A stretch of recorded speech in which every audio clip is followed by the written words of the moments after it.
Just witnessed the murder of my friend on his Snapchat story. I knew something was wrong the second I saw 5 missed calls from my friend Richie. I just never guessed how bad it actually was. That was, until I checked my Snapchat notification. It was a new story from Richie. He's my best friend and doesn't post often, so it must have been something serious. Maybe a relative died or something? I only realized how much worse it really was when I checked the story post. I opened Snapchat to see a story preview which was almost pitch black, except for one area that looked as if it were being lit by a flashlight. I clicked his name and the video opened. If only I had picked up his calls, maybe I could have saved him. My suspicions were confirmed when a nearly dark screen played, followed by the click of a flashlight illuminating the hallway. I recognized the room as Richie's bedroom. Whoever was taking the video was humming softly. The flashlight was focused on the closer. It became brighter and brighter as the light moved closer, pausing for a second as the man finished humming before throwing open the door. My stomach dropped as I stared at the small screen, which displayed a battered and sobbing Richie huddled in the corner of the closet. "Please just leave me alone, He stuttered, but was cut off as a gloved hand came into view, the light shining brightly off the polished leather. The hand was holding a gun. "No, please!" Bang! Richie's head rocked backwards as his brains exploded onto the back wall, eyes rolling into the back of his head and blood pouring out of his nose like a crimson waterfall. I screamed and jumped so violently that my phone fell out of my hands, clattering face down onto the floor. I gasped for air and clung to the shelf for support, gurgling and coughing playing from the speakers of my phone, before a second gunshot rang out and the first video ended. The air seemed to stand still as the only sounds in the store were the hums of the refrigerator and my heavy breathing. I could feel the color drain from my face, my fingers turning ice cold. I collapsed to the floor. I heard a woman gasp and begin dialing someone. It had to be some sort of sick joke, right? I glanced over at my phone, willing myself to pick it up. The screen timer had expired, and I was faced with a black mirror, staring at the stranger in the reflection. Snapchat immediately opened back up, proudly displaying another entry to Richie's final story, posted 30 seconds ago. This one was a picture, a close-up of Richie's face. All the life had drained out of his eyes, and the wall and carpet surrounding his head was nothing but red.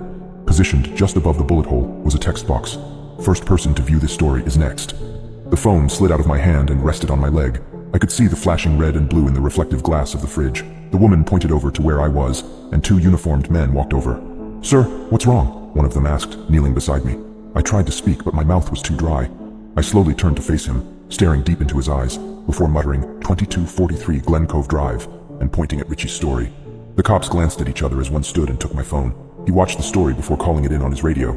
The rest of the night is a blur. I remember my girlfriend Jessica arrived at the station a few minutes after I got there. She was crying and holding on to me, but I just wasn't present.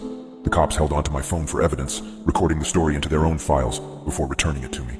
We got into the car and drove home, in complete silence aside from Jessica's sniffling. We pulled into the driveway and I shut off the car and sat back in the seat. "I think I'd like to be alone," I whispered. She seemed taken aback. "John, I don't think that's a good idea." "Please, I'll be in a few minutes," I said. I know how it must have looked, but it wasn't like that. I just needed to clear my head before I said or did something I'd regret. After a few failed attempts of changing my mind, Jessica got out of the car. She closed the door and made her way up to the front door, glancing back a few times before stepping inside. As soon as the front door closed, I burst into tears, holding my face in my hands and digging my fingernails into my skin.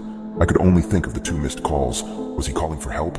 I was on his speed dial, so he may not have had time to dial 911. I was his only lifeline and I let him down. I could have saved him. I felt my phone buzz in my pocket, and I raised my face from my hands, breathing heavily and glancing down at it. I pulled it out of my pocket and glanced at the screen, feeling that familiar feeling of dread and anguish as it notified me that I received a new snap from Richie. My hand began to shake once again as I unlocked it and opened Snapchat.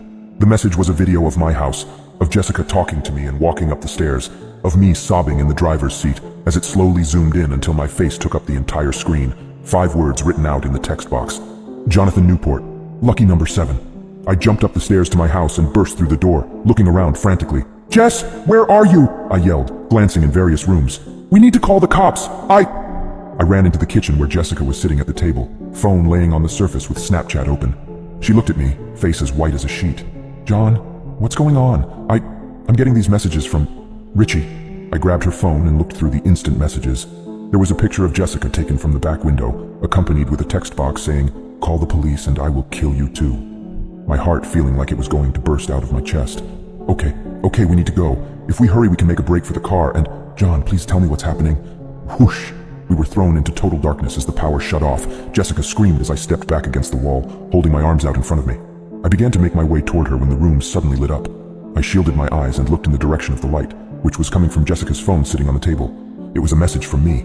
I reached down and patted my pocket, feeling for my phone before groaning. I left it in the car. The caption, 2 for 1. I jumped as a loud creak resonated throughout the house. Jessica gasped, and I clamped my hand over her mouth, listening. I recognized the creak as the loose floorboard directly inside the front door. I ducked into the pantry as the kitchen suddenly filled with light. Coming from what I could only guess was the flashlight on my phone. A dark figure stepped into view, and I quickly closed the pantry door, the harsh white light from the phone seeping in through the crack. I heard the familiar ding as he began recording, humming softly. "I'm gonna hold him off. You make a break for the back door," I whispered, the light getting closer and the footsteps getting louder. Thump, thump, thump. "John, no. Don't argue. It's our only chance," I snapped, jumping slightly as he threw open the closet door directly across from us. Thump, thump, thump. The light was shining through the crack so brightly now that I could make out Jessica's face, tears gleaming from her cheeks. I didn't know if I was going to make it out of this, but I had to make sure she did. Nothing else mattered. Thump, thump, thump. The footsteps paused in front of the pantry, the shadow of the figure seeping into the room. Ding. I started breathing heavily, standing and facing the door.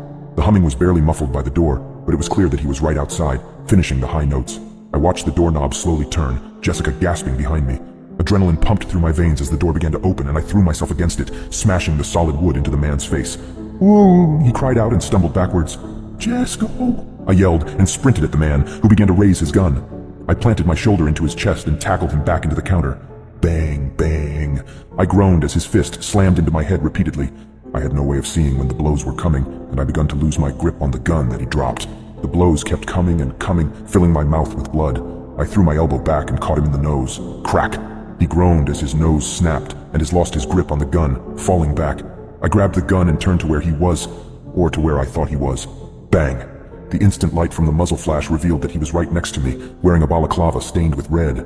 I turned once again and fired a shot, the window above his head shattering and glass pieces falling to the floor. He planted his foot into my stomach and pushed me backwards. I yelled as the gun slipped out of my hand and skittered across the floor into darkness. "Die!" A deep voice growled, picking up the phone and shining the light at me, blinding me momentarily. Ding! As soon as the video began recording, he was on me, pressing his free hand into my throat while shining the blinding light in my face. I gasped as his hand cut off my windpipe, clawing at his arms as I choked for air. The light moved closer to my face, but to me it was beginning to fade. I coughed as my final breaths began to leave me, arms swinging wildly. I winced as something cut my knuckles that I recognized as a piece of broken glass. My fingers grasped it and held it tightly, cutting my palm. I grunted as I put all my reaming strength into kicking upwards, catching the psychopath in the groin. He groaned and momentarily let go of my throat and the phone. I stood as quickly as I could and hobbled towards the back door, leaving the gurgling man behind me. I stumbled out the back door and collapsed on the grass, gasping for air. I could hear police sirens in the distance. My face rested on the cool grass, breathing heavily as I regained myself. "Ma'am, are you there?" a voice said behind me. I slowly turned my head to see Jessica's phone laying in the grass, a 911 call still running. A limp body lay next to it, hand outstretched towards the phone. Jessica, I called out, slowly dragging myself towards the body as the sirens grew closer, pulling onto my street. The grass became wetter and wetter as I pulled myself closer to her. The ambulance took us both to St. Andrew's Hospital. Jessica was brought into surgery immediately. The doctors said the bullet missed her vital organs, but their main concern was the amount of blood she lost. The cops told me that the man was nowhere to be found when they searched the house, only signs of a struggle and a whole lot of blood. I sat numbly in the hospital waiting room, replaying the events of the night over and over in my head. A doctor finally emerged from the operating room, his expression grim. My heart dropped. "I'm sorry, we did everything we could, but she lost too much blood. Jessica didn't make it." I collapsed into the chair behind me, tears flooding my eyes. I thought back to our last moment together, her terrified face illuminated by the flashlight. I should have protected her. My phone buzzed in my pocket. I considered throwing it against the wall, but something compelled me to look. With shaking hands, I pulled it out. A notification for a new Snapchat story update from Richie. Impossible. A video popped up, showing Jessica lying motionless on the operating table, doctors swarming around her. The caption read, "Could have saved her if you cared." What? How could he have recorded this? My phone buzzed again. With trembling hands, I opened yet another Snapchat notification from Richie. A selfie of him in the hospital parking garage, wearing a doctor's coat, an ID badge, and a mask covering his injuries. Another caption. "Thanks for the ride. She didn't make it.